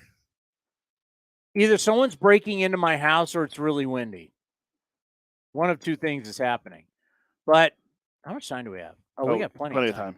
So I remember when Mark DeRosa was named manager of the WBC, coach, he's the head coach, whatever, of Team USA. They tried to sell this as a big deal. Like it's D-Row and oh my God. And isn't Griffey on his staff and a bunch of dudes there's are a on his bunch staff, right? Oh my God, Team USA, right? And there was a lot of buildup, right? Because obviously, the Dominican team and Shohei Ohtani's on Team Japan and the Puerto Rican team. And, oh my God, this is going to be a great, like they build this thing up. Like they want it to be this great thing. But then it hits and it's like there's not the sizzle on the steak. I don't care. This is coming from someone. I'm Switzerland on this. I don't care. Even though I'm a baseball guy, I've said it repeatedly. This time of the year for me is college hoops. I love college hoops. We're filling out brackets. We're getting ready to go. How much is your bracket? Are you the Rick Neuheisel spending like someone's winning $100,000 on your bracket? I meant to ask you if you wanted to join ours. It's $20 for one bracket. Whoa, wow. Are we allowed to do that in baseball? That's a lot of money. What's Hembo's? Are we gonna join Hembo's? Hembo's, yeah. I joined Hembo's last night. He usually has a bunch of people on his, and then we have one through the A's too. All right. Well, there you go. We're playing games tonight. We're doing brackets, right? This is what's fun this time of year. It's college hoops. You got kids playing for their schools. You got kids. I've said it before. I'll say it again. 99%. It's probably even 99 point something of these guys don't play in the NBA. There's what? With the playing games, there's what? How many teams are there? 68. 68. So if you take 68, how many are on a college team? It's not 50. Is it 15 like the NBA? I don't know. Yeah, I think it's because you got red shirts, you got all the amount of kids that are going to be on that bench for all these teams for 68 teams. 99 point something % of them will not play in the NBA. Fair? Fair. All right. This is their chance to shine, right? This is their chance to be on national television, to be on CBS. You've waited your whole life to be on True TV. Where else are they going to be? True TV, TBS, Yeah, can't wait to watch the CBS. Pitt game on that tonight. That's awesome. It's great for these kids, and you just see the drama, right? And you get these stories about these college kids. I was once a college kid playing sports. One shining moment. The thing they do at the end of the tournament. They do a whole. It's awesome. It's awesome. It's incredible, man. There's tears of joy, tears of pain. Seniors who will never play again. This was it. I mean, this all the storyline. And you want me to be WBC? So I just don't care about the WBC. I have enough. My scorebook arrived in the mail. I got the Bible ready to go. I'm getting ready. I've got enough baseball to watch. I don't care if Team Israel beats Team Canada, who beats Team Great Britain, who beats Team Taiwan. I don't care. I just...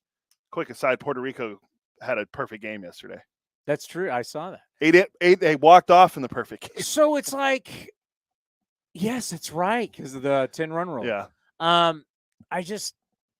But so then when I hear the complaint, so this really is a tough thing because you want to build it up like it's just something great, but then when it gets time to the nitty gritty, because you're to make something great, you either got to be all in or you're not, and they technically can't be all in because these players are signed to contracts by these Major League Baseball teams. And obviously, if I'm a Major League Baseball team and I'm paying a guy millions of dollars, I don't want you grinding him out for their Team Puerto Rico or Team USA or Team whoever. So where is the competition, right? Is it going to be a legit what makes the Olympics great? The fact that all of these athletes train for 4 years to qualify and then to compete for their countries. They're all in. When people are all in, we are all in as fans. If I'm watching the Super Bowl, everybody's all in to win the ring, right? If I'm watching the NBA Finals, Stanley Cup Finals, World Series, Daytona 500, the Masters, Wimbledon, whatever the big events are. Indy 500. Indy 500, whatever. Oh, you going open wheel versus NASCAR? Well, you're talking about Drive to Survive, and I'm just thinking about open wheel. And let's not forget. Daytona 500 is the big one for NASCAR. Don't you dare If forget. you ain't rubbing, you ain't racing. Don't you dare forget WrestleMania. Wow. Super Bowl of wrestling. Fact. Nothing now, I said is incorrect.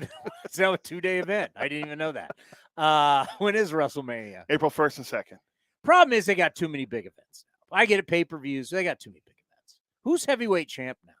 Roman Reigns. Still? Yeah, he's been for like 900 something days. I don't get him like being a superstar. Do you know who he's facing at WrestleMania? No, I don't know. The great Dusty Rhodes' son, Cody.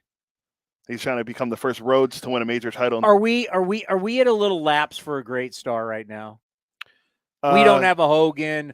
We don't have a Warrior. We don't have a Rock. Stone Cold. We don't have that kind of Undertaker. guy. They got John Cena coming back. Undertaker. Hey, Paul Bear. See, they have John Cena coming back for this. I mean, John Cena was if you're going to look at a guy to bridge the John gap. Cena's a star, man. John Cena's made movies, commercials. John Cena's had a very good career. Roman Reigns is the guy right now, but he's supposed to go to a. We have a lull. We don't have a. People in wrestling love Roman because what he's doing. He's been champion for like 930 days. But great champions. I can't believe you're taking me down this road, but there's a bunch of you dorks that love this. You, Alan Bernstein, Casey Pratt, bunch of you guys are you haven't grown up. You still are. In my defense, they're older than I am. You guys are still into wrestling. I was huge. WWF was my thing. I loved the Macho Man. He was my guy. I loved it. But I grew out of that as I became an adult. I did too, then I got back in. Ric Flair. Well, I can't believe I didn't mention Ric Flair. There's not a Ric Flair right now. I don't think there ever will be another Ric Flair. That is fact. I did watch the video again today with Jay Lethal this morning. If folks, most people won't know what we're talking about, but this guy imitates Flair to Flair. If you didn't watch it and just listen to it, he sounds just like it. It's incredible. They tore our Space Mountain down. 60-minute man, baby. You can't do me. That's my line. Oh, so good. You derailed me. We're Jason Barrett would be so upset with you. WB. You derailed me. Well, actually, I just added onto your list of great events. You derailed me. WBC, you're talking about all the major events, Super Bowl. Bowl. Yeah. So even like WrestleMania, everybody's all in. Like, it's true. Like, all the fans believe it's real, and everybody's all in. Like, folks, we're not all in this event. So it's like, you want to build it up, and D-Row and Trout's playing. Oh, my God, Trout's playing. He had a home run yesterday. Not to take it away from off the 19-year-old A-ball kid from Canada. I mean, seriously. We can't say you can't tell me the event is great and then the sport can't be all in. Should we play what Scherzer had to say? Do you like what? Here, we'll play what Scherzer had to say. We'll see if you like. Max Scherzer was asked. I spoke with future Hall of Famer, and because he's a future Hall of Famer, he knows everything. Okay, so Scherzer did not speak to Tim Kirkson yesterday. He spoke to SNY, and they asked him about the WC. I talked to Cody, and Cody said. All right, here's what Scherzer had to say yesterday. For me personally, I looked at it, and I'm not ready to step into a quasi playoff game right now. Physically, I feel like if I do that, I'm rolling the dice with my arm. It's hard enough to try to make 33 starts, try to throw 200 innings, as it is already with a normal ramp up in spring. I just feel like if I go out there and try to do too much early in spring, it really could affect me throughout the season. Like I said, it would be rolling the dice with it. So to say, would there be a format where if the WBC was during the season, I think you would get more pitcher participation, and more importantly, I think it would be more exciting for the fans because you would actually have starters built up. You wouldn't have guys on pitch counts or whatever it is, that you'd actually have real guys going at it. It'd be a real game. Okay, no, Scherzer, not a bad idea to do that every 4 years. But my first question is, Max, would pitchers be allowed to pitch when they're built up? The answer is absolutely not. So, like, they're trying to sell it, and I understand it. So, like, on my phone, I'm looking at right now, I got updates from MLB, the app, and also from The Athletic. Captain America, Mike Trout, hit a home run. I mean, they've been sending us this stuff. U.S. wins versus Great Britain. They've been sending us all this stuff, trying to pump this. But it's like, oh, by the way, The Athletic has a new thing on RSNs. Cable television's dying. Not good. That's why Acecast was invented. Not good. I got to read that. Did you see that? The new article came out. I haven't, but I didn't see it. It came out today. There's a new thing Okay. about RSNs. You know, like, and this is not baseball. What does the NBA do? What does hockey do? They're all tied. Yes. And technically, in local markets, the NFL teams are all connected with these. A lot of them do pre and post on there. Yeah, they have weekly shows, coaches shows, players shows, as you said, pre and post game shows, because they think that, you know, you don't want to stick around for, you know, Howie and JB and Strahan and Bradshaw and Jimmy Johnson. Jimmy Johnson. You don't want to stick around. You don't want to do the CBS that you Cower, Burleson, Boomer. You want to go to your local people, right? So all four of the major sports, count them, baseball, hockey, NBA, football, they're all connected to these RSNs. So really interesting. I don't know what the article is going to say, but getting back to this, I don't think there's ever going to be a time that you can really do this, that you can really make this true competition to where we're going to do everything we can to win the WBC. No matter what time of year it is, because these guys are all under contract.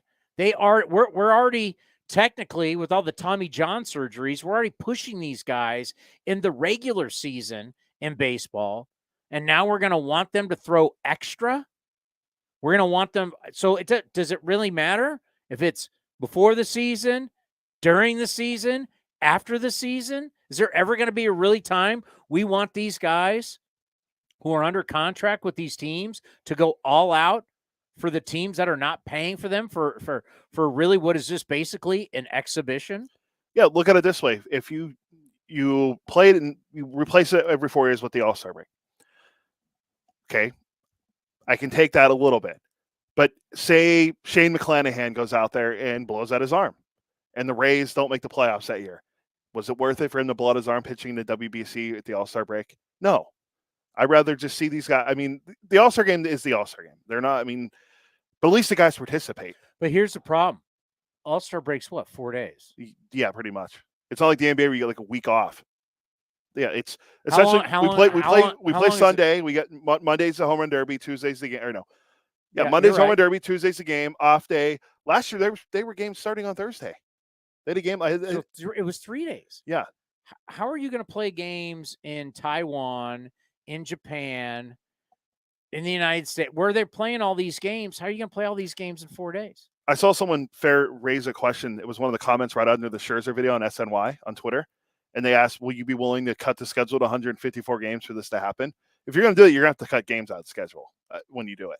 That means that's money out of their pocket. And that means World Series either goes into November, which baseball doesn't want, or can't. So how are you going to figure it out? And by the way, I want everybody to think about this when you say cutting the season. And people say, it's about the owners. No doubt. But I want everybody to think about this. When you cut games, you cut people's paychecks. People who work at the stadiums. People who rely on these paychecks. And they rely on every dollar of those paychecks. So when someone's, we now have the scanners for your tickets, and someone's getting you a beer, someone's getting you a hot dog, you see the usher, you see the security, you see the people working at the ballpark. The minute you start talking about games, see, that's the problem with the media. Media people are just not business people. They don't understand. They view it as, well, it's just the owners. They'd have to take less money. Yeah, you're cutting everyone. You're cutting the people who work at the stadium. That's what's been so painful about the Warriors leaving, about the Raiders leaving, is people relied on those paychecks who worked for those 41 games at Oracle, whatever it's Oakland Arena now, who relied on those 10 games for the Raiders. It was 10. 2 preseason, if you remember. So it's like those paychecks are gone. So whenever we talk about cutting time, you're cutting people's checks, and it's just not the billionaire owners. They'll be fine. I worry about the people at the stadium who work with us. I worry about them. Yeah, for sure. So they're going to get cut out. If you're saying, I mean, like how long is this? This is a couple weeks. You cannot take a month essentially out of the baseball schedule to play the WBC. You just can't. So it's like, you want me to be excited. You want me to be all in and, oh my God, I'm so stoked about the drama. But the reality is, how do you get all in when these teams really can't be all in? Like the position players can, and the drama and player from your country is cool, but it's an exhibition. I get it, like watching around the world, like, because I think this other countries, I don't want to say this because we don't know for sure, but it seems like the other players from other countries might care more. I mean, Sandy Alcantara is pitching for his country. Julio Urias is pitching for Team Mexico. Ohtani's pitching for Japan. We had Lance Lynn start last night. No, nothing against Lance Lynn. I love Lance Lynn. Lance Lynn is shoved against the A's many times. And he was great last night. But Ranger Lance Lynn took it to the A's quite a few times. And that's when Lance Lynn figured it out. But like, we're not seeing Scherzer. We're not seeing Verlander. We're not seeing Corbin Burns. We're not seeing McClanahan. We're not seeing Manoah. These guys that are out there that are getting all. You're missing a name. But big pitching name, Jacob DeGrom. We're not, Who put that tweet out last night? there was Cespedes Barbecue. Oh, it made my night. It literally made my. Don't spoil it. I have a whole segment built for the DeGrom thing. What was the I have a whole segment built we can do on DeGrom tomorrow about the whole pitching strategies and the quality start thing that Ken and Johnny were talking about. So and then you texted me that, then you texted me back because I was laughing at it. You wanted to show me that. Well, it actually meant this. But you're laughing at DeGrom, which is great. They brought up, look at all the great pitchers for the U.S. who are not playing. How can this be legit? And they threw DeGrom. Hey, whoa. No offense, but DeGrom did throw a minor league session yesterday. Ranger fans are excited. Dude, it's crazy. It's literally, we're going to look back someday at Jacob DeGrom and look how all you fantasy sports people, how you view DeGrom. They brought up DeGrom. Well, the WBC's missing.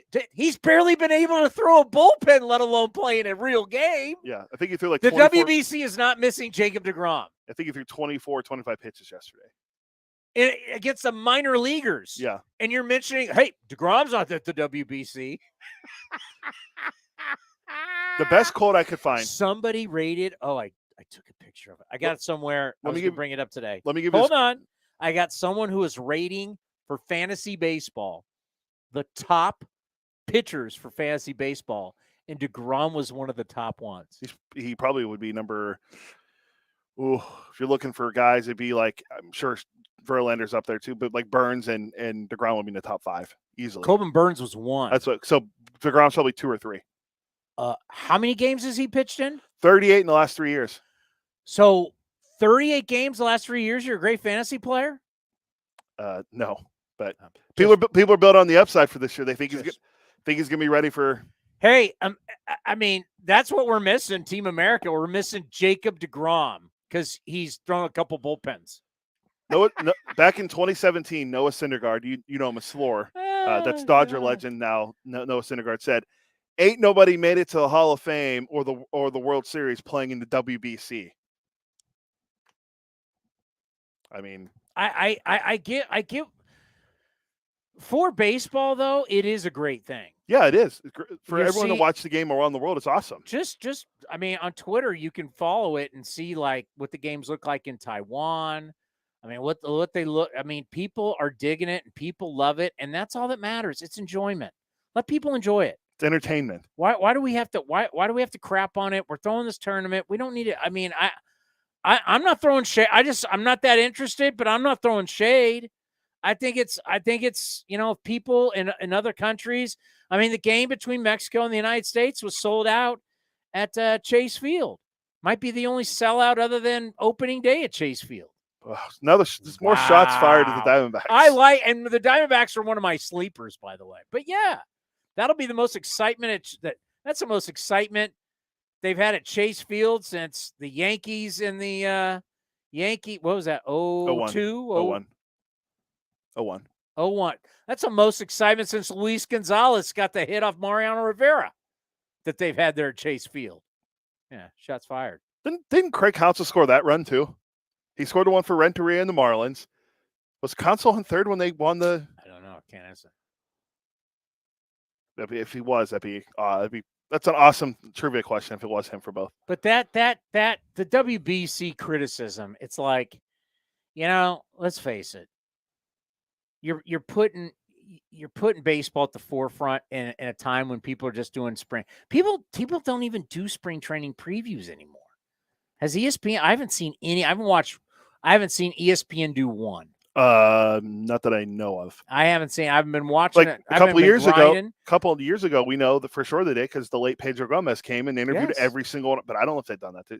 MLB Network Radio has because the Duke and David Ardsma were there when we were there. But ESPN used to go to every single camp and do a training camp special. They don't do that anymore.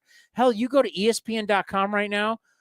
MLB is not even at the top. You've got to click the arrow for it to come down. They now only put MLB during season up there with the top leagues. So it's like, I get what they're trying to do, and they're trying to grow the game globally, and it makes a lot of money. I'm assuming I don't know. This could be a total wash.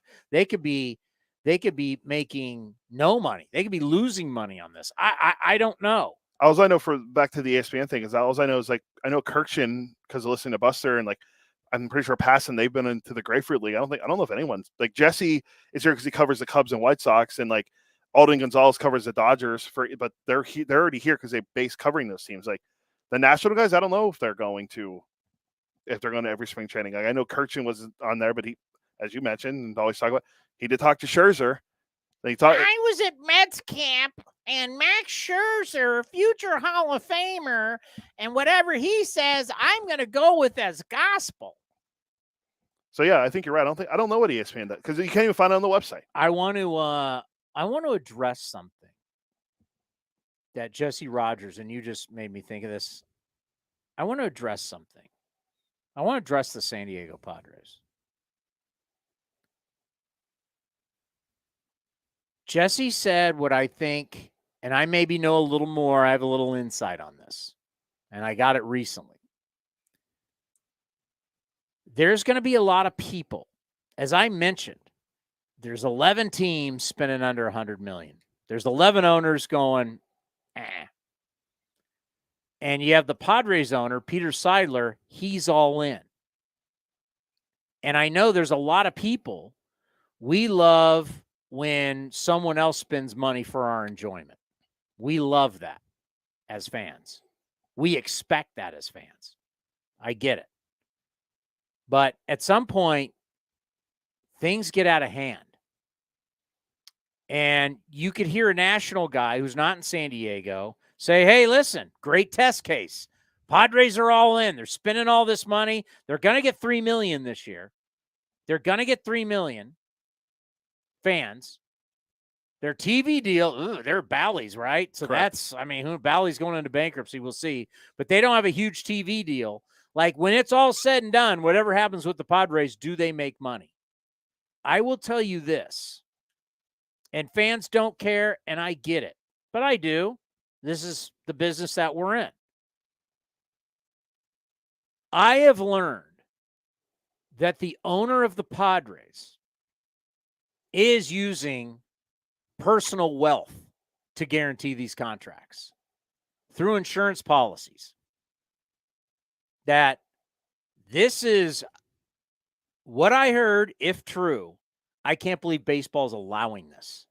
Now, they may not have any legal right to stop him, but when you start saying, I'm gonna rob Peter to pay Paul, right?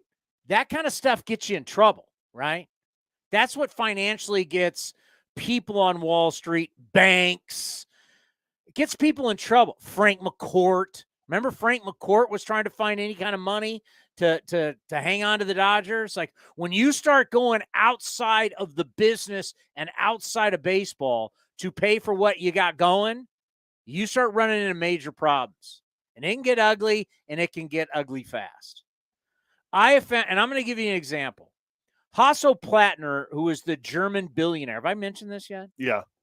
So Hasso Plattner, billionaire, owns the Sharks. Older gentleman. He's in his 80s, right? Yeah. I think we looked. I think it was 80. So I have found out that in his trust, he's got a bunch of money set aside for the Sharks, for a new arena, business operations. They've got it all set. If Hasso Plattner, knock on wood, pray for his health, but if something was to happen to him, they'll be business as usual. It's covered. There's not going to be like, oh my God, what do we do? The billionaire died. Does his heirs want to? Nope. They got a trust set. Sharks will go on seamlessly. There's no way, from what I've learned, that that's how the Padres thing's operating. And if you start taking loans out off businesses that you own, and those things don't get paid, you got to pay the piper. See where I'm going? Like with ownership of the Padres? Like you don't pay. So this whole thing with the Padres is more than just, you know what? Everybody in baseball is making a lot of money. Let's just see how it works out. Well, it better work out, because if you're going outside of your team and what your team makes to be able to pay for this stuff, and you've got to start taking loans out to pay for something else, and it doesn't work out, it could get ugly. It could get really, really ugly. And then no one's going to be sitting there cheerleading about how great it is to spend over your means. You spend over your means, but there's a difference between spending over your means and then going way over it. And there's belief that Seidler isn't of best of health and he wants to win. He wants to win now. I mean, they're even talking about the parade route. What would the parade be like if you win the World Series? Dude, it's crazy, this stuff. It is literally crazy what's going on. And I got a pretty good source. Win the division first. It's pretty crazy. The amount of money that they're like having to guarantee, they don't have. If you don't have it, someone's going to get a piece of your ball. I mean, I don't know exactly how legally it would work. I just know it's not good. And we live that with Frank McCourt and the Dodgers. Thing is, Padres are not the Dodgers. There's always going to be big time money lining up to buy a Dodgers, right? Dodgers television contract's probably close to $400 million. Padres don't have that. So if the Padres go into great depth, as they've guaranteed well over $1 billion past 2024, Padres have the most guaranteed money by way more than anybody else going forward, way beyond their means. But more than it's like over $600 million. If something happened, you tried to sell that team, you'd be like, oh, you got to pay over $2 billion for the Padres. And oh, by the way, you got to absorb over $1 billion of their debt. Everybody's applauding it. All right, let's see how it works. Because, yeah, it could work out. Could win the World Series. Everybody's happy, make a ton of money. But what if they don't? What if they don't? And what if they don't win? And what if the money they're spending, they end up not having? And then you got to go into the personal wealth. And then there's these loans. And then just wait. At some point, yeah, I probably know more than the national guys. At some point, the national guys are going to catch on. You wait. The articles will start coming like, hey, really, how are they paying for all this? How is this going down? And is this good for the game? I don't know. I just remember Frank. Now, Frank McCourt didn't actually have the money. Seidler has companies, it's a different story. But when you spend above your means and you got to go outside to pay for what you got going with you, you're going into other businesses to pay for you. So you got multiple businesses. When you're going into the other businesses to pay for this business, man, I don't know if that's a good idea. That, once again, could work out great, but could also be an absolute and utter train wreck.